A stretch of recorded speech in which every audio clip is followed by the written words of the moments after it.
Hello everyone, welcome back to my channel. In today's class, we are going to learn about Sons and Lovers Part 2, written by D.H. Lawrence. He is soon well. He meets Miriam and the days goes on. Later he avoids her.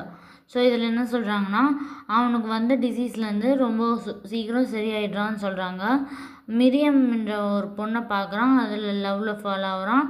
அப்புறம் வந்து திரும்பவும் அந்த பொண்ணையும் விட்டுடுறான். அப்படியே his mother will not be feeling well, so both of them, Paul and her sister, tries to kill them because not to suffer anymore. So இந்த பாயிண்டில் என்ன சொல்கிறாங்கன்னா மாசி கில்லிங் பண்ணிடலாம் அப்படின்னு சொல்கிறாங்க அவங்க அம்மாவை.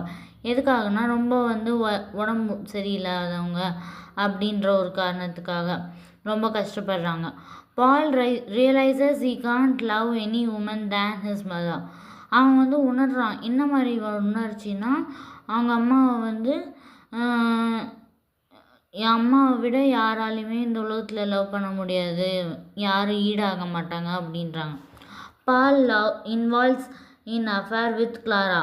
இன்னொரு பொண்ணு கேரக்டர் வருது இங்கே, கிளாரான்ற கேரக்டர். பால் ஃபஸ்ட் லவர் வந்து மிரியம், செகண்ட் கேரக்டர் வந்து Clara. Paul thought with no action marrying Miriam suicide, finally decides to start a new life.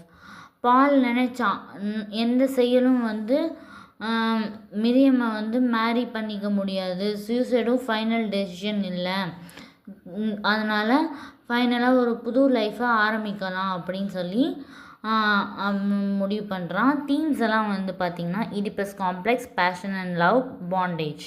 Okay, thank you, bye bye. Let's see with the new content tomorrow.